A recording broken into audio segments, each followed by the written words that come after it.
The smell of fresh-cut cedar filled the air as David ran his hand across the smooth surface of the dining table. 15 years. That's how long he'd been running this little woodworking shop on the coast, and this piece right here was going to change everything. 6 matching tables, 24 chairs, all custom-made for a hotel chain that was expanding across the Gulf.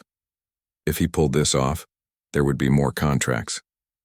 Maybe he could finally hire some help, take on bigger projects, give his daughter the kind of life she deserved. His phone buzzed on the workbench. Another weather alert. He glanced at it and swiped it away. Everyone was panicking about this storm, but David had lived through plenty of hurricanes. You boarded up, you moved some stuff around, and you waited it out. Besides, he was right in the middle of the most important work of his career. He couldn't just walk away now. The shop sat on a piece of land his grandfather had left him, right where the old man had built his own workshop back in the 60s. 3 generations of craftsmen had worked this ground. The walls were lined with tools that told that story. His grandfather's hand plane, still sharp after 50 years. His father's collection of chisels, each one worn smooth from decades of use. And his own tools, the ones he'd bought when he first started out, back when his wife was still alive and they were just kids with big dreams. 2 years. It had been 2 years since Lisa died, and some days it still didn't feel real. Cancer had taken her so fast. One day they were planning their future, and 6 months later David was standing at her funeral, holding their 8-year-old daughter's hand, wondering how he was supposed to do any of this alone. The work had saved him in a way. When the grief got too heavy, when the house felt too quiet, when he couldn't stand another night of trying to figure out how to be both mom and dad, he could come out here. The wood didn't ask questions. It didn't need him to have answers. It just needed steady hands and patience, and those were things he could still manage. Dad? His daughter's voice came from the doorway. She stood there in her school uniform, backpack hanging off one shoulder, looking small against the afternoon light. Hey, sweetheart. How was school? Fine. She walked over and peered at the table he was working on. Mrs. Patterson says we should evacuate. She says the storm is going to be really bad. David wiped the sawdust from his hands. Mrs. Patterson worries too much. We'll be okay. But on the news they said, I know what they said. He softened his tone. Look, we've been through this before, remember? 2 years ago? That storm everyone said was going to destroy everything? Yeah, and what happened? It rained a lot and the power went out for a day. Exactly. He ruffled her hair. This'll be the same thing. We'll board up the windows, grab some supplies, and we'll be fine. I promise. She didn't look convinced, but she nodded anyway. That was the thing about kids who'd already lost one parent. They learned not to push too hard, not to make waves. David hated that she'd learned that lesson so young. The next morning, the sky had that strange yellow tint it got before bad weather. The wind was already picking up, rattling the shutters on the shop. David's neighbor pulled up in his truck, 2 sheets of plywood sticking out the back. You getting out? Tom called from the driver's seat. Thinking about it, David lied. Brother, you need to do more than think. They're saying category 4 now. Maybe 5, this isn't like the others. I've got to move some inventory first. The hotel contract, forget the contract. This is serious. My sister's place is 2 hours inland. There's room for you and your girl. Just grab what matters and go. David looked back at his shop, at the tables that represented months of work, at the lumber he'd spent years collecting, rare woods you couldn't just replace, at the tools that carried his family's history. How was he supposed to just leave all of that? I appreciate it, Tom, I really do. But I need a few more hours. I'm going to move what I can to higher ground, then we'll head out. Tom shook his head but didn't argue. Your call, man. But don't wait too long. The truth was, David knew he was being stupid. Somewhere deep down he knew it. But this shop, this work, it was all he had left of the life he'd built with Lisa. She'd helped him pick out this property. She'd painted the sign that hung out front. She'd brought him lunch every day for the first 5 years, sitting on that old bench by the door, telling him about her day while he worked. If he left now, if he just abandoned it all to the storm, it felt like giving up, like admitting that everything they'd built together could just be washed away. And he wasn't ready for that. He couldn't be. He spent the next 6 hours in a frenzy, moving tools into the attic, wrapping furniture in plastic, hauling the smaller pieces into his truck. But there was too much. The tables for the hotel were too big, too heavy. The lumber was stacked 10 feet high. His grandfather's workbench was built into the wall. Some things you just couldn't move. By late afternoon, the wind was screaming. The weather service was begging people to evacuate. The roads were getting jammed, and David was still in his shop trying to decide what else he could save. His daughter appeared in the doorway again, and this time she was crying. "Dad, please. I'm scared. Can we go now?" That's what finally broke through. The fear in her eyes. The way her voice shook. He'd been so focused on saving things that he'd forgotten the one thing that actually needed protecting. "Yeah, baby. Yeah, we're going right now." He grabbed one small waterproof case from the back office. Inside was Lisa's jewelry, the few pieces she'd loved. Their birth certificates and important papers. The photos he couldn't replace.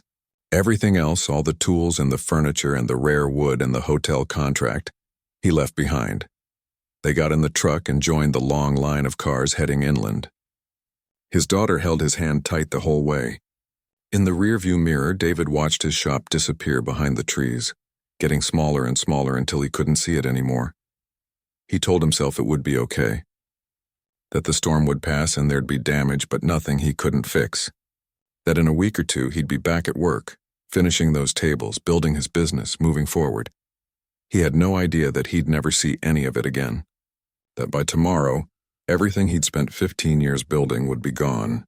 That the storm would take it all, every single piece, leaving nothing but empty ground and broken dreams. But maybe, just maybe, that's exactly what needed to happen. Because sometimes you don't realize what you're holding on to until it's ripped from your hands. And sometimes the things you think you can't live without are the very things keeping you from really living at all.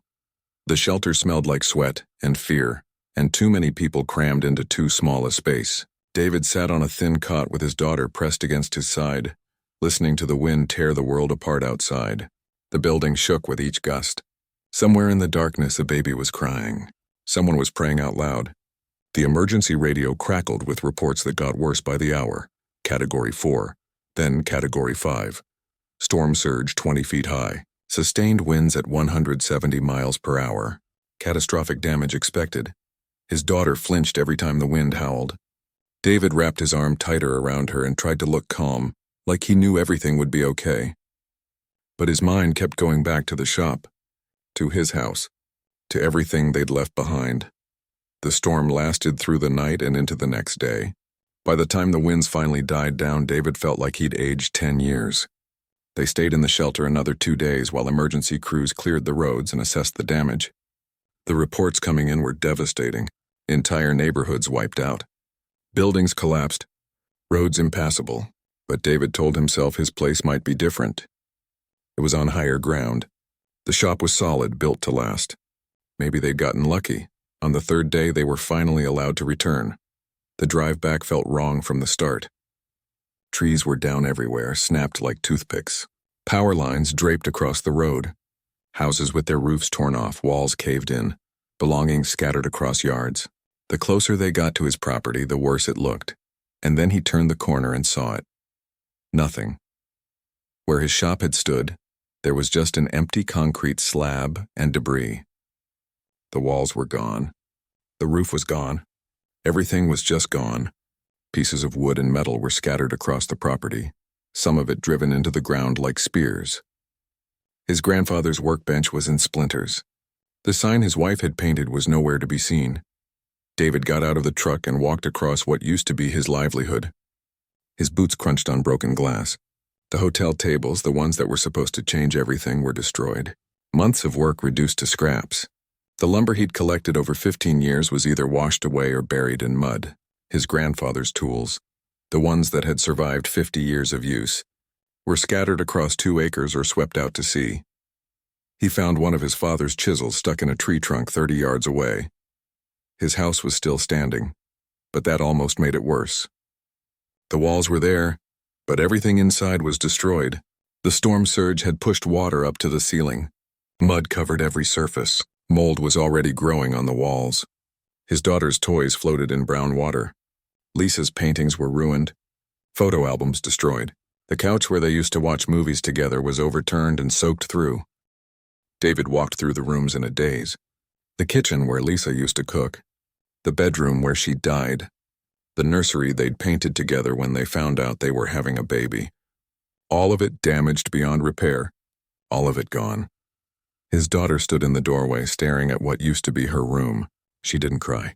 She just stood there, quiet and still, and somehow that was worse than tears. "We can fix it," David heard himself say. "We'll clean it up. We'll rebuild." But even as he said it, he knew he was lying.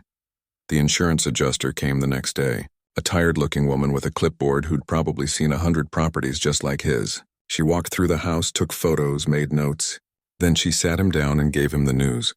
His homeowner's insurance would cover the house minus the deductible. But the business insurance, the policy that would have covered his shop and inventory and tools, he'd let it lapse. 6 months ago, when he was struggling to pay Lisa's medical bills, he'd made the choice to drop it. Just temporarily, he'd told himself. Just until he got back on his feet. Now that decision was going to cost him everything. The hotel contract was void. The company had lost 3 properties in the storm and was facing their own crisis. Even if he could rebuild, even if he could replace the tools and the lumber and start over, he had nothing to start with. No money, no equipment, no way to generate income while he rebuilt. His truck had been totaled when a tree fell on it. His savings account had maybe $3,000. The fundraiser some neighbors started brought in another $2,000. It wasn't enough. It wasn't anywhere close to enough. That night, back in the shelter, David couldn't sleep. His daughter was curled up beside him, finally resting after 3 days of trauma. Around them, other families were dealing with their own losses. But David felt completely alone. He kept doing the math in his head. How much it would cost to rebuild. How long it would take. What he'd need to borrow. But every path he followed led to the same place, impossible. He was 42 years old, starting from zero with no clear way forward.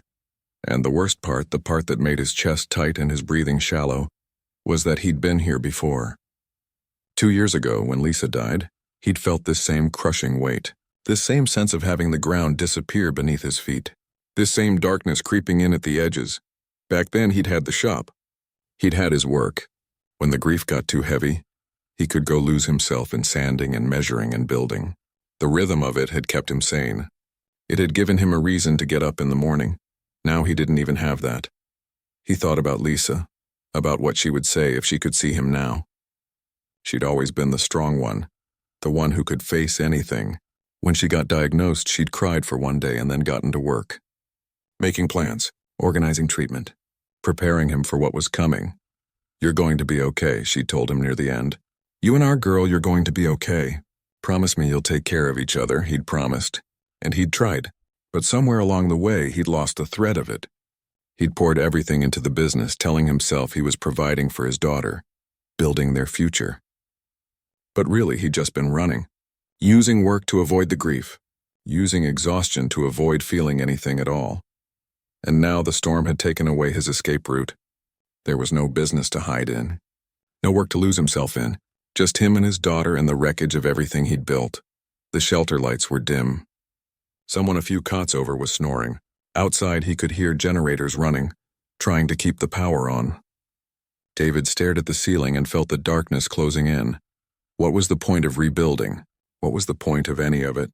He'd worked for 15 years, and one storm had wiped it all away in a single night. He'd tried to be a good husband, and Lisa had died anyway. He'd tried to be a good father, but his daughter had already lost so much, and now she was going to lose even more. Maybe some people just weren't meant to catch a break. Maybe some people were always going to be one disaster away from losing everything. His daughter shifted in her sleep, pressing closer to him. Her small hand found his and held on tight, even unconscious. And David realized with a cold clarity that scared him. If he gave up now, if he let the darkness win, she'd lose both parents. Not to death this time, but to something almost worse. To a father who was physically there but emotionally gone. To a father who couldn't find a reason to keep fighting. And that thought, more than anything else, terrified him. Because he could feel himself slipping toward that edge, could feel the exhaustion and the grief, and the overwhelming sense of defeat pulling him under. He closed his eyes and tried to sleep, but all he could see was the empty concrete slab where his shop used to be, the ruined house, the scattered pieces of his grandfather's tools, the 15 years of work reduced to debris. Everything he'd spent his adult life building was gone. And he had no idea how to start over. No idea if he even wanted to try. But in the morning his daughter would wake up. She'd look at him with those eyes that still held hope, even after everything she'd been through, and he'd have to decide. Was he going to find a way forward, or was he going to let this storm take more than just his property? For tonight, though, all he could do was hold her hand and hope that morning brought some kind of answer, some kind of sign that they were going to be okay, even though he had no idea how that could possibly be true. The Red Cross shelter became their home for the next week. Days blurred together in a haze of paperwork and phone calls and decisions David didn't feel equipped to make. FEMA applications, insurance claims, calls to the bank about the mortgage on a house that was barely standing. Every conversation felt like another confirmation of how badly he'd messed up. His daughter had gotten quiet. Not the normal quiet of a shy kid, but something deeper, something that worried him. She went through the motions. Ate when he told her to eat. Did the schoolwork the teachers were sending. Colored at the activity table the volunteers set up. But she wasn't really there. He could see it in her eyes. He recognized that look because he'd seen it in the mirror for the past 2 years. At night, the shelter was loud with other people's sounds. Crying babies, arguments, snoring. The hum of industrial fans trying to keep the air moving. David would lie on his cot and stare at the ceiling and try to figure out what came next. But every path forward seemed impossible. He could try to rebuild the shop, but that would take money he didn't have and months he couldn't afford. He could sell the property, but who was buying land in a disaster zone? He could find a job, but doing what? His skills were in custom woodworking. There wasn't exactly a huge market for that in a town that was half destroyed. The darkness that had been creeping at the edges was getting closer. Some mornings he could barely get out of bed. He'd force himself up for his daughter's sake. But the effort of pretending everything would be okay was exhausting, and he could tell she knew he was pretending. On their 8th night in the shelter, his daughter couldn't sleep. She tossed and turned on her cot until finally she climbed into his. The cot was barely big enough for him, let alone both of them, but he made room. She curled against his side like she used to when she was little before Lisa got sick. They lay there in the darkness, listening to the shelter sounds. David expected her to fall asleep, but she didn't. Instead, she whispered something that cut through all his noise. "Daddy, I thought I lost you too." David's breath caught. "What?" During the storm, when we were here and the building was shaking. "I thought you were going to die like Mommy did." He pulled her closer. "Sweetheart, I was right there with you the whole time." "I know, but I was still scared. The wind was so loud and everything was shaking, and I just kept thinking that something was going to happen and you'd be gone and I'd be all alone." Tears were running down her face now. David could feel them soaking into his shirt. "I kept praying," she continued. "I kept saying, please don't take my dad. Please don't take him too. And when the storm stopped and you were still there, I was so happy. Because you were okay. You were still here." David felt something crack open in his chest. All this time he'd been so focused on what he'd lost. The shop, the tools, the business, the future he'd planned. But his daughter had been focused on something completely different. "Then we went to see the house," she said quietly. "And I saw your face. The way you looked at everything. And I got scared again." "Scared of what?" "That I was going to lose you anyway. Not because of the storm, but because of all the stuff that broke. Like you were going to disappear into being sad like you did after Mommy died." David closed his eyes. Out of the mouths of babes. His 8-year-old daughter had just described exactly what had happened. When Lisa died, he'd checked out emotionally. He'd been physically present but mentally gone, lost in his grief and his work. And now he was doing it again. "I don't care about my toys," she whispered, "or my room, or any of that stuff. I just don't want to lose you." He held her tighter. "You're not going to lose me. I promise, but you've been so sad. Since we saw the house, you barely talk. You just sit there looking at papers and you look so sad and I don't know what to do." And there it was. The truth he'd been avoiding. He'd been so consumed by the loss of his things that he'd forgotten to be present for the one thing that actually mattered. His daughter had already lost her mother. She'd survived a hurricane. She'd lost her home and her school and every familiar thing in her life. And instead of helping her through it, he'd retreated into his own grief again. He was failing her. Just like he'd failed her after Lisa died. Just like he was failing her now. "I'm sorry," he said, and his voice broke. "I'm so sorry, sweetheart. You're right. I've been sad. I've been thinking about all the wrong things." "What do you mean?" "I've been thinking about my shop and my tools and the business. But you know what? None of that matters. Not really. You're what matters. You're the only thing that matters. She was quiet for a moment. Then, are you mad that we left? That you had to leave your shop? No, God, no. Leaving was the right thing. The only thing. If we'd stayed, we could have gotten hurt, and that would have been so much worse than losing some wood and tools. But you worked so hard on all that stuff? I did. But I can make more stuff. I can always make more furniture and get more tools. What I can't do is get another you. You're irreplaceable. You understand that? She nodded against his chest. They lay there in the darkness, and David felt something shifting in him. A clarity he hadn't had in a long time, maybe since before Lisa got sick. Can I tell you something? He asked. Okay. When Mommy died, I didn't handle it very well. I got really sad, and instead of dealing with it, I just worked all the time. I thought I was being a good dad by providing for you, by building the business. But really, I was just hiding. I was avoiding feeling sad by staying busy. I know, she said simply. Of course she knew. Kids always knew. And I'm sorry for that, he continued. Because what you needed wasn't a dad who worked all the time. You needed a dad who was actually there, who talked to you and played with you and helped you miss Mommy. I did need that, she said quietly. I still do, I know. And I'm going to do better. I promise. How? It was such a simple question, but it cut right to the heart of everything. How is he going to do better? What did that even look like? I don't know exactly, he admitted, but I think the storm might have actually helped us. I know that sounds crazy. We lost so much, but maybe we needed to lose some of that stuff. Maybe I needed to lose the shop so I could stop hiding and work. Really? Yeah, because right now I have a choice. I can try to rebuild everything exactly like it was. Get another shop, work all the time, chase bigger contracts, or I can do something different. Something that lets me actually be your dad instead of just the guy who lives in the same house. I vote for the second one, she said, and he could hear a tiny smile in her voice. Me too. The next morning, David woke up feeling different. The weight was still there. The loss was still real. But something had shifted. His daughter's words had reordered his priorities in a way nothing else could have. After breakfast, instead of going back to the property to sift through debris, he took his daughter to the beach. Parts of it were destroyed, but parts were still there, still beautiful. They walked along the sand, stepping over driftwood and debris. The water was calm, like the storm had never happened. They found a piece of driftwood and sat down. For the first time since Lisa died, David really talked to his daughter about her mother. Not surface stuff, but real things. What he missed. What he wished he'd done differently. How scared he'd been.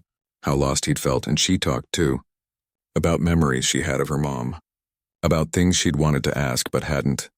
About being lonely even though he was right there. They cried together, sitting on that piece of driftwood, watching the waves, and it felt like something was healing. Not fixed completely, but starting to mend. Dad, she said after a while. Yeah? What are you going to do? About work and everything? I don't know yet, but I'll figure something out. Something that lets me pick you up from school every day. Something that means we can have dinner together and I can help with homework, and we can just be together. That's more important than any business. Even the hotel tables? Even the hotel tables, she leaned against him. I think Mommy would like that. He thought about Lisa, about what she'd said at the end. Take care of each other, not take care of the business. Not make a lot of money, just take care of each other. Yeah, he said, I think she would. They sat there until the sun started to set, and for the first time in years, David felt like he could actually breathe. The decision surprised everyone, including David himself. Instead of immediately trying to rebuild his workshop, he took a job. Not starting his own business again, not chasing contracts, but working for someone else. A construction company needed finished carpenters to help with all the storm repairs. The pay was decent. The hours were predictable. And most importantly, he'd be done by 3 o'clock every day, which meant he could pick his daughter up from school. His neighbor, Tom, couldn't believe it. You're one of the best craftsmen on the coast. You could rebuild your business. People would help. Why are you settling for a regular job? I'm not settling, David said. I'm choosing. Choosing what? Choosing to be a dad first and a carpenter second. I had it backwards before. Tom looked at him like he'd lost his mind, and maybe he had. By conventional wisdom, this was the wrong move. He should be hustling, networking, rebuilding. That's what you did after a disaster. You got back up and recreated what you'd lost, but David didn't want to recreate what he'd lost. Because what he'd lost wasn't actually working that well to begin with. The job started 2 weeks after the storm. David showed up at 6 in the morning to a damaged house across town. His crew boss was a gruff guy named Pete who explained the work. Replacing water-damaged trim. Rebuilding stairs. Refinishing floors. Basic finish carpentry, nothing fancy. It felt strange at first, taking orders instead of being his own boss. Following someone else's plans instead of creating his own. But there was also something freeing about it. At the end of the day, he clocked out. The work didn't follow him home. He didn't lie awake at night worrying about contracts or cash flow or whether he'd make rent. And every afternoon at 3, he was waiting outside his daughter's school. The first day he picked her up, she looked confused. "Where's Mrs. Rodriguez?" That was the neighbor who'd been watching her after school. "You've got me instead. I'm done with work for the day." Her face lit up in a way that made his chest ache. When was the last time she'd looked that happy to see him? They fell into a routine. He'd pick her up and they'd go get ice cream or walk through the park or just go back to the small apartment he'd rented and talk about her day. Really talk. Not the how was school fine conversation they used to have. Real conversations about what she was learning, who she was friends with, what she was worried about. Then he'd make dinner. He wasn't a great cook, but he was learning. They'd eat together at the small kitchen table. He'd help with homework. They'd read together before bed. Normal stuff. Parent stuff. The stuff he'd been too busy for when he was running his own business. On weekends, he taught her woodworking. Not in his own shop because that didn't exist anymore. But his friend Carlos had a garage with some basic tools and he let them use it. David would show his daughter how to measure, how to cut, how to sand. She made a birdhouse first, then a small shelf, then a stool. Her projects weren't perfect. The measurements were sometimes off. The cuts weren't always straight. But she was so proud of them. And David was proud of her. Not because the work was flawless, but because she was learning, because they were doing something together. "My granddad taught me like this," he told her one Saturday while they were working on a picture frame. In his shop after school, I'd come in and he'd have a project ready. Nothing fancy, just something to teach me the basics, and did you like it? Loved it. Some of my best memories are in that shop with him. Just the two of us working on wood, talking about life. She ran her hand over the frame she was making. "Is that what we're doing? Making memories?" "Yeah, sweetheart. That's exactly what we're doing." The neighbors and other business owners didn't understand his choice. People kept asking when he was going to rebuild, when he was going to get back to real work. A hotel owner who'd heard about his situation offered him a contract for custom furniture. Good money. Great opportunity. David turned it down. "Are you crazy?" the hotel owner asked. "This is exactly the kind of work you were doing before. This could get you back on your feet." "I appreciate the offer," David said. "I really do. But I'm good where I am. Doing finish carpentry? You're too talented for that." "Maybe. But right now I need a job that lets me be home by 3:30. That's worth more to me than any contract." The man shook his head and walked away, probably thinking David had given up, had lost his edge, was settling for less than he could be. But David didn't feel like he was settling. He felt like he was finally doing what mattered. His daughter was thriving. Her teacher called him in for a parent conference and David's stomach dropped. In his experience, teacher conferences meant problems. But Mrs. Patterson was smiling. "I wanted to tell you that your daughter has really come out of her shell this semester. She's more engaged in class, more confident. She's making friends. Whatever you're doing at home, it's working." David felt a lump in his throat. "We're just spending time together. Having dinner, talking. Well, it's making a huge difference. She's a different kid than she was last year. Last year, when David had been working 60-hour weeks, chasing the hotel contract, using work to avoid his grief. When his daughter had been lonely and sad and he'd been too busy to notice. The storm had taken his business. But maybe it had given him something more valuable back. 3 months after the storm, David started volunteering. There was a community center that offered free workshops for at-risk kids. Woodworking, metalwork, basic trade skills. They needed instructors. David signed up to teach 1 evening a week. The kids reminded him of himself at that age. Hungry for something to do with their hands. Looking for skills and purpose and someone to believe in them. He taught them the same way his grandfather had taught him. patient, encouraging, focusing on the process more than the product. His daughter started coming with him. She'd help the younger kids, showing them how to hold a saw or how to measure twice before cutting. David would watch her teaching others and feel this overwhelming sense of pride. Not because she was going to be a master carpenter, but because she was confident and kind and present. One night after the workshop, they were cleaning up and one of the older kids approached him. A teenager named Alex who'd been coming for a few weeks. "Mr. David, can I ask you something?" "Sure. How did you learn to do all this? The woodworking and stuff?" "My grandfather taught me. Then I practiced for years. Had my own shop before the storm." "And you don't anymore?" "Nope, storm took it." Alex looked confused. "But you're so good at this. Don't you want to start over? Get another shop?" David glanced at his daughter, who was showing another kid how to sand properly. "I thought about it, but I realized I'd rather do this.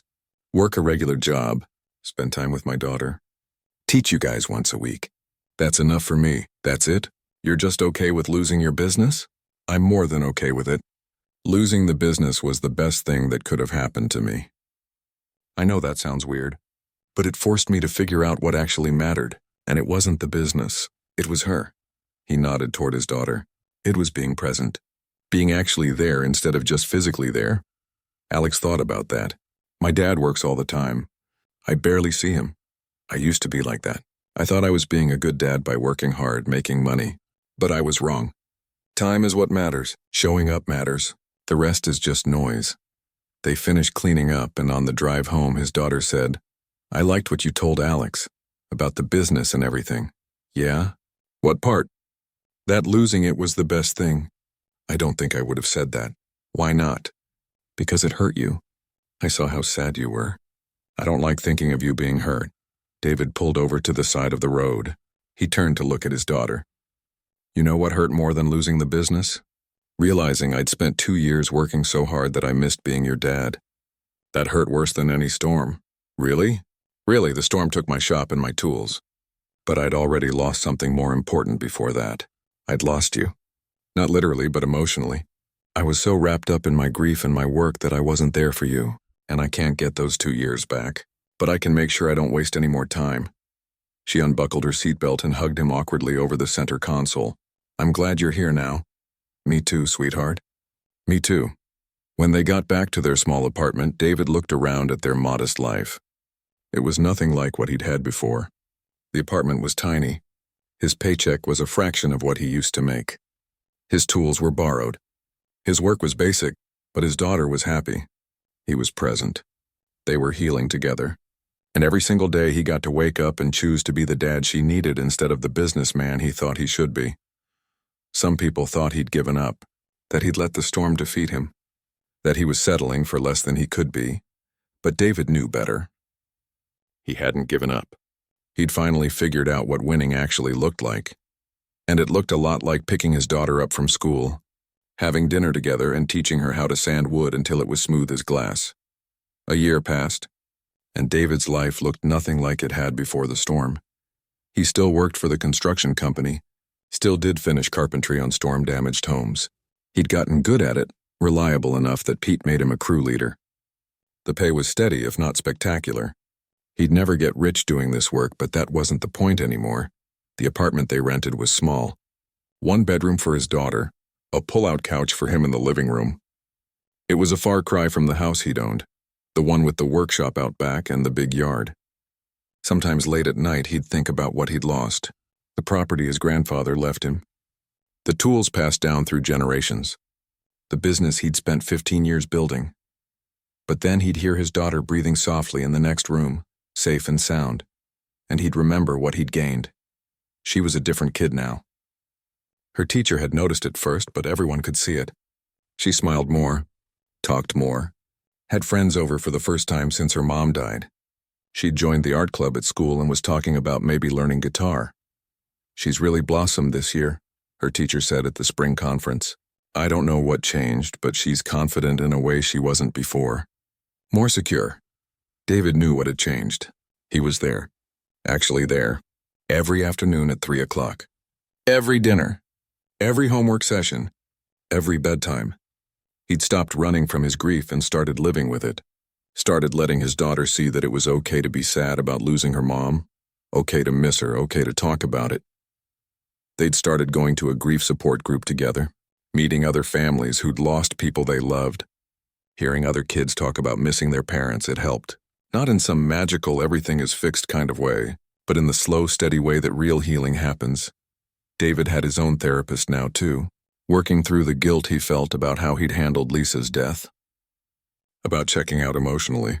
About using work as an escape. It was hard work, harder than any furniture he'd ever built. But it was necessary. The community woodworking program had grown. What started as one evening a week had turned into 3. David taught 2 of them. His daughter helped at all of them. They'd gotten donations of tools from people cleaning out garages and sheds. Nothing fancy, but enough to teach kids the basics. One Saturday morning, David and his daughter were at Carlos's garage working on a project together. She'd designed a jewelry box for her best friend's birthday. David was helping her with the measurements, but she was doing most of the work herself. "Dad?" she said, focused on cutting a piece of wood. "Can I ask you something?" "Always. Do you ever wish you still had your shop?" "Like, do you miss it?" He thought about it. "Sometimes. I miss some of the tools. I miss the feeling of working on big projects. But you know what I don't miss?" "What?" "Coming home at 8 o'clock at night and barely seeing you. Missing your school plays because I was working. Being so tired and stressed that I couldn't really listen when you talked to me." She made her cut and examined it carefully. "I remember that. Before Mom got sick, it was different. You used to play games with me and stuff. But after she died, you were always busy. I know, and I'm sorry for that. It's okay. You're not busy anymore." "No, I'm not." She looked up at him. "Do you think Mom would be proud of what we're doing now?" David felt his throat tighten. "Yes, sweetheart. I think she'd be really proud. Not because I'm making a lot of money or running a big business, but because we're taking care of each other. That's what she asked me to do right before she died. She said, take care of each other. And I think we're finally doing that." His daughter nodded and went back to her work. They spent the rest of the morning in comfortable silence, the kind that only comes when 2 people are truly comfortable together. That afternoon, she finished the jewelry box. It wasn't perfect. One corner didn't quite match up. The lid stuck a little, but she'd made it with her own hands, and it was beautiful in the way handmade things are beautiful. "I'm going to write a note to put inside," she said, "like you did with Mom's jewelry." "What are you going to write?" She thought about it. "I think I'll write about how special friendship is, and how even when things break or get lost, the people who matter are still there." David watched her carefully wrap the box in tissue paper, and he felt something settle in his chest, a sense of peace he hadn't felt in years. That evening, his daughter pulled a small wooden box out of her backpack. David hadn't seen her working on it. "What's that?" "I made it for you. At school, during art time." She handed it to him. It was rough, clearly made by a kid still learning. The corners weren't square. The finish was uneven, but carved into the top in careful letters were the words, "Things that matter." "Open it," she said. Inside was a photo. The 3 of them, David and Lisa and their daughter from before Lisa got sick. They were at the beach all sunburned and happy, laughing at something. David remembered that day. They'd spent hours building sandcastles. Lisa had gotten stung by a jellyfish. They'd eaten ice cream for dinner. It had been perfect. Underneath the photo was a folded piece of paper. David unfolded it and read, "Dear Dad, you're the thing that matters most. You're always there when I need you. You listen when I talk. You help me when I'm sad. You teach me stuff. You make me feel safe. I know you lost your shop in the storm. I know you miss your tools and your business. But I'm glad you're here with me instead of working all the time. You're the best thing I have. Love, your daughter." David's vision blurred. He pulled her into a hug and held on tight. "Thank you," he whispered. "This is the best thing anyone's ever made for me. Better than the hotel tables?" He laughed through his tears. "So much better than the hotel tables." That night after his daughter went to bed, David sat at the small kitchen table and looked at the box she'd made him. He thought about everything the storm had taken. His shop, his house, his grandfather's tools, 15 years of work, the future he'd planned. But the storm had also taken something else. It had taken his excuses, his ability to hide and work. his justification for being emotionally absent. It had stripped everything away until the only thing left was the foundation that actually mattered: his daughter. His relationship with her, his presence in her life, and in losing everything he'd somehow found what he'd actually lost 2 years before the storm ever hit. He'd found himself again, the version of himself that could be present, that could feel things, that could be the father his daughter needed. The storm had given him a choice, really. He could spend the next 10 years rebuilding what he'd lost, recreating his business, chasing success, proving he could bounce back. And maybe he'd succeed. Maybe he'd build an even bigger business than before. But it would cost him the same thing it had cost him before: time with his daughter, presence, connection, the things you can't get back once they're gone. Or he could do what he was doing now. Work a regular job, pick her up from school, make dinner together, teach her woodworking on weekends, help her with homework, listen to her talk about her day, be actually fully there. It wasn't the life he'd planned. It wasn't impressive.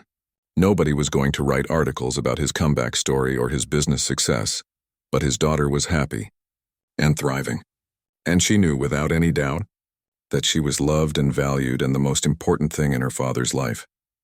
That was worth more than any business could ever be worth. David picked up the wooden box and carried it to his room. He placed it on the small table next to his bed. Inside were the things that actually mattered: a photo of his family when they were whole, a note from his daughter telling him he was enough. He used to have a workshop full of expensive tools and rare wood. He used to have contracts and clients and a reputation as one of the best craftsmen on the coast. He used to have plans and goals and ambitions. Now he had a pull-out couch in a small apartment, a job doing basic carpentry, borrowed tools in a friend's garage, a modest paycheck, a simple life, and he had his daughter, present, happy, healing, knowing she was loved, knowing she mattered most. The storm had taken everything except the one thing that actually counted, and in the end, that was all he needed. Some people still didn't understand. They saw him at the hardware store or the grocery store and asked when he was going to rebuild, when he was going to start his own business again, when he was going to get back to his old life. "I'm not going back," he'd tell them. "I'm going forward, just in a different direction." They'd shake their heads thinking he'd settled, thinking he'd given up, thinking the storm had beaten him, but David knew better. The storm hadn't beaten him. It had freed him. It had burned away everything that didn't matter and left him with what did. And every afternoon at 3 o'clock, when he picked his daughter up from school and she ran to the car with a smile on her face, excited to tell him about her day, he knew he'd made the right choice. He'd lost everything in the storm, except the one thing that mattered. And that one thing was enough.